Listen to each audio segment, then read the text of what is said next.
Bueno, buenas tardes a todos, gracias por venir. Yo soy Alejandro Narancio, como bien decía Caro, soy cofundador de Infui, que hace ya unos cuantos años estamos enfocados en lo que es blockchain y desarrollo sobre plataformas de smart contracts. Yo en particular estoy relacionado con blockchain hace más de ya unos 6-7 años. Y bueno, la idea de la charla es primero arrancar con algunas definiciones o algunos conceptos de blockchain, luego ir a un poco más de los casos que se están empezando a utilizar y la última parte de la charla es explicar un poco en qué es lo que se está invirtiendo el tiempo o en qué se está empezando a investigar o desarrollar y cómo estamos intentando participar ahí. Bueno, entonces primero vamos a comenzar a hablar un poco de blockchain. Algunos ya probablemente ya sepan todo este tema, pero les pido un poco de paciencia. La idea es que blockchain primero es una base de datos orientada a transacciones. Absolutamente todo en blockchain todo lo que modifique algo de datos en blockchain tiene que hacerse a través de una transacción. Es decir, su partícula más pequeña siempre es una transacción. Y es de lo que llamamos las tecnologías DLTs, Distributed Ledger Technology, que es los clásicos libros mayores de contabilidad que se registraban los asientos contables o asientos financieros o registro financiero de la empresa, pero distribuido. ¿Qué quiere decir? Que hay una copia entera en cada uno de los participantes de la red. Entonces, si todos nosotros formáramos parte de esa red, cada uno de nosotros tendría una copia completa de esa base de datos. Y eso nos da cierto poder, nos da el poder, por ejemplo, de validar cosas, validar que lo que se quiera agregar en esa base de datos está bien o está mal, poder votar, de decir si desde mi punto de vista eso debe agregarse o no, ¿sí? Y me permite consultarla, ¿sí? De forma que a través de algoritmos que nosotros llamamos de consenso, que después vamos a intentar mencionar un poco, pero muy por arriba, se llega a acuerdos, ¿sí? Entonces, al tener una copia y hacer un nodo de la red, me permite a mí participar de la misma y participar de su seguridad. Luego, blockchain implementa, o al menos yo es la primera vez que lo vi, el concepto de escasez digital de forma distribuida y descentralizada, ¿sí? Blockchain surge, vamos a hacer un poquito de historia bien breve, surge con Bitcoin, ¿sí? Nosotros decimos que cuando se crea Bitcoin, allá por el paper en el 2008 y la primera implementación en el 2009, decimos de que se crean dos productos. Uno es Bitcoin, que es una forma de transferir y almacenar valor de forma descentralizada, que quiere decir que ustedes son los que transfieren valor y no le piden a un tercero, a una entidad o a alguien que transfiera el valor por ustedes. Ustedes son los dueños de ese valor y son ustedes quienes los transfieren, ¿sí? Pero para eso se tuvo que crear otra tecnología, que es blockchain. Entonces nosotros a veces decimos que con Bitcoin se crean dos productos, uno es Bitcoin y otro es blockchain, que trasciende un poco lo que es fintech y lo que es financiero, y después vamos a ver que se está aplicando en muchas más verticales, ¿sí? Pero para que algo sea bueno para almacenar valor, tiene que ser escaso, ¿sí? Si algo es abundante, no es bueno en general para almacenar valor o para transferir valor. Una moneda tiene que tener más atributos, pero uno fundamental es la escasez, ¿sí? Lo físico es escaso por naturaleza, por eso los billetes y los lingotes siempre fueron, entre comillas, buena forma de transferir o almacenar valor. ¿Por qué? Porque yo tengo el lingote o tengo el billete, lo entrego y no lo puedo volver a gastar. El double spending o el doble gasto está implícito porque es escaso por naturaleza. Pero lo digital, en general, es abundante por naturaleza, nosotros decimos. Entonces, ¿qué quiero decir? Yo tengo un archivo MP3, se lo envío a todos ustedes y todos podemos escucharlo de la misma forma sin ningún problema, porque es abundante por naturaleza. Eso es muy malo para una moneda. La escasez digital de forma centralizada, es decir, que haya alguien que dice quién puede ahora escuchar el MP3 o no, es muy fácil de implementar. Pero nunca se había logrado implementar de forma descentralizada, que quiere decir que entre todos nosotros acordemos y decidamos quién es que lo puede escuchar y cómo, ¿sí? Entonces con blockchain podemos por primera vez implementar lo que es la escasez digital de forma descentralizadas, lo cual abre un nuevo abanico de casos de uso bastante interesante. Luego la inmutabilidad. Hace un ratito mencionábamos lo del libro mayor de una empresa. Los que más o menos saben, en un libro mayor, cuando un asiento es ingresado, no se puede ni modificar ni eliminar. Si hay algún error, hay que crear uno nuevo, un contraasiento, que lo invalide o lo corrija, ¿sí? Con la inmutabilidad nos referimos a que cuando una transacción en la base de datos de blockchain es agregada por un determinado tiempo, la misma es inmutable. Quiere decir que no se puede ni eliminar ni modificar, ¿sí? Pero hay algo importante. En general, la inmutabilidad es un atributo que nosotros deseamos o buscamos que las blockchain lo tengan. Pero no por el hecho de que sea blockchain quiere decir que sea inmutable, ¿sí? La blockchain debe cumplir ciertas características para que sea inmutable. Muchas veces les van a decir, mi empresa implementa blockchain, entonces tengo una base de datos inmutable, y eso no siempre es cierto. Hay algunas blockchain que ya sabemos que son inmutables o que cumplen con los atributos necesarios, como ser Bitcoin, como ser Ethereum, como ser Rootstock, pero hay otras que se sabe que no lo son. Entonces hay que tener cuidado. Y en el momento que ustedes, en algún momento en alguna empresa o para algún caso de uso, tengan que implementar una blockchain, es importante que cuiden ciertos atributos para lograr esta característica que sin duda es muy valiosa, ¿sí? Luego, confianza. En general, si nosotros tenemos una blockchain de un solo participante no tiene sentido. Una blockchain tiene sentido cuando existen muchos participantes de la misma. O sea, si imagínense ustedes van a una empresa o vienen y le dicen, una de las primeras preguntas que deberían de hacer para saber si una solución o un caso de uso requiere blockchain es quiénes van a ser los participantes de la misma. Si te dicen hay un único participante, entonces evidentemente no es una solución para blockchain. Seguramente blockchain sea una solución carísima e ineficiente para ese problema. Entonces, pero blockchain es muy bueno para otro tipo de soluciones y a veces es la única solución, ¿sí? Para un subconjunto bastante reducido, que es, por ejemplo, cuando existe una falta de confianza entre los participantes de la red, ¿sí? Entonces, en general, cuando hay participantes que compiten, hasta incluso se quieren perjudicar y necesitan de alguna forma tener una base de datos común en la cual confíen que esos datos no pueden ser modificados o no pueden ser adulterados por nadie que los quiera perjudicar, entonces una blockchain es una buena solución, ¿sí? Se requiere cierta desconfianza entre los participantes para poder agregar confianza utilizando este tipo de tecnologías. Y luego, acuerdos descentralizados. Esto es una opinión muy personal.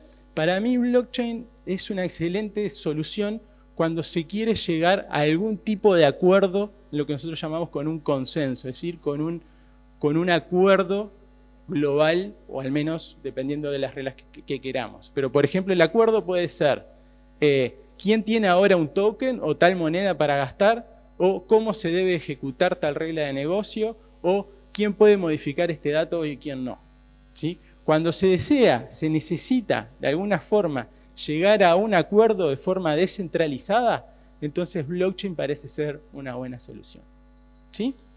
Podríamos hablar horas de estos temas. Ahora voy a hablar brevemente de smart contracts. Hoy hubo una charla sobre smart contracts.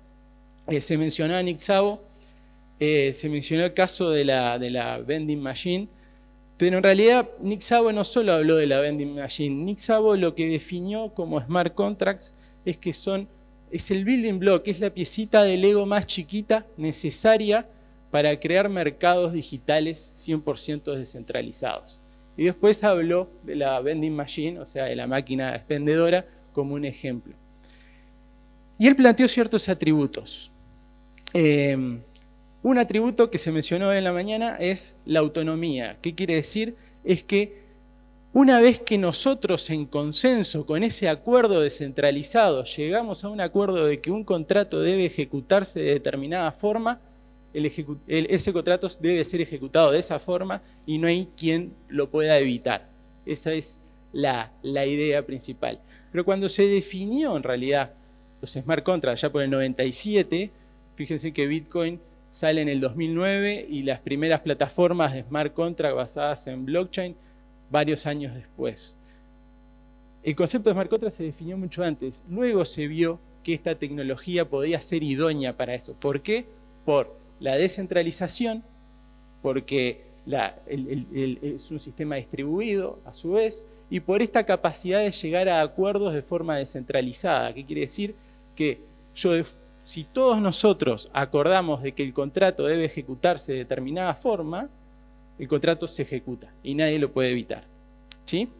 Hoy se habló también de la inmutabilidad. La inmutabilidad es cierto, un contrato una vez que es instalado no puede ser modificado, eso tiene sus ventajas, como ser que no me pueden cambiar las reglas de negocio, pero yo puedo inhabilitar un contrato yo puedo decir que ya no es más válido y nadie más lo puede invocar. Y hay ciertos patrones, digo porque hoy quedó como medio en el tintero de que no había forma de modificar o de crear nuevas versiones de ese smart contract. En realidad hay patrones de desarrollo que se pueden utilizar para crear nuevas versiones del contrato y dejar inhabilitadas las anteriores. Incluso hay algunas propuestas, por ejemplo en RSK existe una propuesta que se llama de Code Replace, que vos podés reemplazar el código del smart contract y dejás una traza de cómo era antes para que quede esa verificación. Pero se crea una nueva versión. Todavía no está implementado, pero hay un RIP, un Request of Improvement para eso. ¿Sí? Bueno, algunos casos de éxito. O casos de éxito, más bien casos en los que se están empezando a utilizar o estamos desarrollando. Primero, para mí, por primera vez tenemos una base de datos que es global, ¿sí? que tiene, por ejemplo, en Bitcoin tenemos miles de nodos distribuidos por el mundo, no hay ningún país que pueda bloquear el acceso a Bitcoin completamente o bajarlo completamente. Es pública, cualquiera podemos accederla, es inmutable y es descentralizada. Entonces, por primera vez tenemos una base de datos a nuestro alcance y nos abre un sinnúmero de casos de uso. Ejemplos, no sé, propiedad intelectual, registro de propiedad, etcétera, cosas de que antes era imposible porque no teníamos este tipo de base de datos disponible. Luego hay todo un concepto nuevo del Internet del valor. La Internet que vivimos ahora, nosotros decimos que es la Internet del conocimiento. Sin lugar a dudas, Internet cambió a la sociedad, pero lo que hizo Internet es hacer accesible o democratizar el acceso al conocimiento o a los datos. Es decir, hizo muy fácil y muy barato la transferencia de datos. Antes yo, si tenía que, por ejemplo, hacer un trabajo para el colegio, iba a la biblioteca o la revista Charoná o lo que sea. Ahora mi primer opción de mis hijos, por ejemplo, es ir a Internet, ¿sí? Y luego vemos qué pasa. De hecho, creo que ni siquiera tengo una enciclopedia en casa. Entonces, lo que hizo Internet, y lo hizo muy bien, y nos cambió como sociedad, es que hoy por hoy cualquiera puede aprender cualquier cosa de cualquier parte del mundo, ¿sí? Entonces, yo quiero aprender Solidity, que es un lenguaje de programación para smart contract, y hago un curso online en donde yo quiera. Entonces, democratizó el acceso al conocimiento, ¿sí? Pero hoy, Liber, creo que de InSwitch, mencionó algo que era que cerca de un 30% de las personas del mundo están desbancarizadas. Y un porcentaje mayor, si bien tiene cuentas bancarias, no tienen acceso a un sistema financiero o no lo utilizan porque no tienen acceso a créditos, a préstamos, etc. ¿Sí? Entonces, por primera vez con las criptomonedas y con blockchain, estamos pudiendo transferir nosotros mismos y poder hacer almacenamiento de valor y transferirlo nosotros mismos en largas distancias, por ejemplo. Ahora nosotros si queremos enviar dinero a China le tenemos que pedir a alguien. Con las criptomonedas lo podemos hacer nosotros instantáneamente. Y estas tecnologías permiten a que cualquier fintech pueda crear el próximo Willow Bank, pero cripto o blockchain o lo que sea, ¿sí? Podemos por primera vez democratizar el acceso a un nuevo sistema financiero.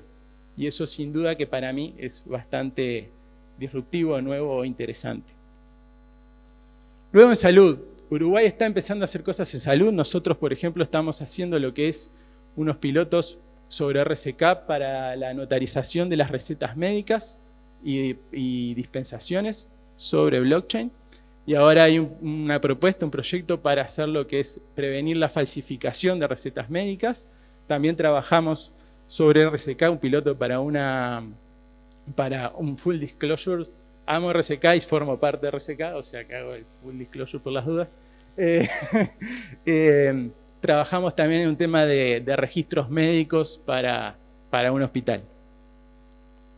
Luego trazabilidad. Hay ahora toda una nueva movida de lo que se llaman las economías circulares, que la idea es hacer una trazabilidad de los productos desde que sale la materia prima desde la tierra, desde que toda la cadena de producción, de consumo y cómo se despacha y cómo esos desechos son nuevamente reinsertados en la cadena productiva. Para todo eso es sumamente necesario hacer una buena trazabilidad, ¿sí? Y blockchain permite, hay varias empresas acá que están empezando a trabajar de eso, hay unas cuantas en la región, con todo lo que es supply chain y logística, etc. Transparencia.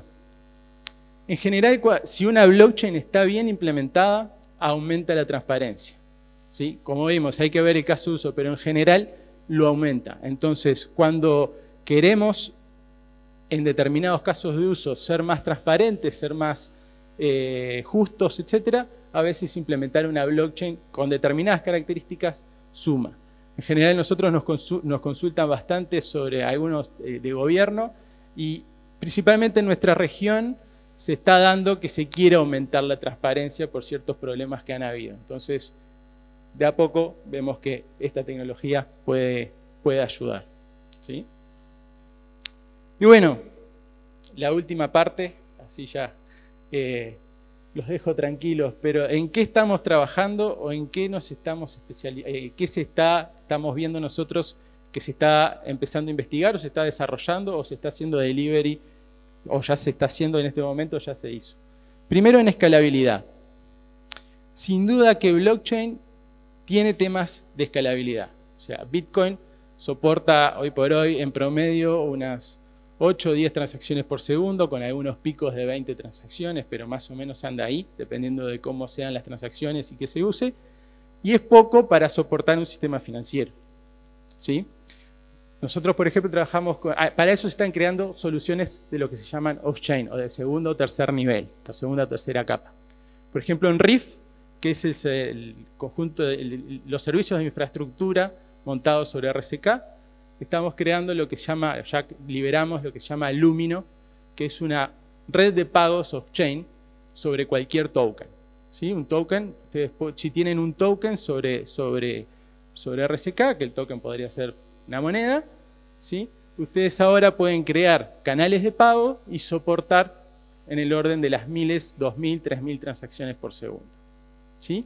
También estamos empezando a crear lo que llamamos Riff Payment. Entonces, si ustedes, por ejemplo, quieren pagar, imagínense, ustedes tienen una stablecoin que representa $1 y tienen otra stablecoin que representa $1 y ustedes solo tienen pesos y quieren pagar dólares, hoy por hoy tenés que hacer un tipo de cambio, etc. Estamos haciendo lo que se llaman los cross-token payments para que de alguna forma esta plataforma Riff Payment te haga el exchange automático y vos puedas pagar Riff dólares con tus pesos o dólares, no Riff dólares, dólares con tus pesos sin tener que ir a ningún tipo de casa de cambio, etcétera, etcétera, de forma automática. También hay otros servicios como ser RNS, por ejemplo, que es como un DNS de Internet, pero multicripto y para que ustedes pueden tener, por ejemplo, yo puedo tener ale.infui y tengo asociada mi address en RCK, en Bitcoin, en Ethereum, en lo que yo quiera, ¿sí? Hay bastantes proyectos, los invito a sumarse, son todos open source y todos más que bienvenidos a colaborar. Luego, seguridad. Se está empezando a investigar bastante en cómo es el manejo de claves, cómo hacer rotación de claves, cómo recuperarlas. Todo el tema de, bueno, se ha hablado bastante sobre si Bitcoin eso no es vulnerable a computación cuántica, qué hacer cuando eso ocurra. Hay bastante investigación en ese tema. Identidad, hoy se habló algo. hay toda una, ya está, me quedan 2 slides, hay toda una movida, o sea, nosotros históricamente nunca fuimos dueños de nuestra identidad ni de nuestros datos. ¿Sí? Siempre fue el gobierno o alguna empresa y eso ya sabemos que ha traído bastantes problemas. Entonces ahora hay toda una línea de investigación sobre cómo hacer la identidad autorregulada, en donde nosotros somos dueños de la identidad, nosotros somos dueños de nuestros datos y nosotros somos los que damos permisos a utilizarlos o no. Y para terminar, confidencialidad. Hay muchos casos de uso en donde se requiere proteger con qué datos se está tratando. Entonces hay mucha investigación, por ejemplo, en Zero Knowledge Proof, ZK-SNARKs, etcétera, en donde vos podés dar la prueba de que algo ejecutaste, pero sin decir con qué lo ejecutaste o cómo lo ejecutaste. Entonces vos das la prueba de que lo hiciste, pero no revelás información de cómo lo hiciste o con qué lo hiciste. Por ende, aumentás la privacidad. Creo que se me acabó el tiempo. Muchas gracias.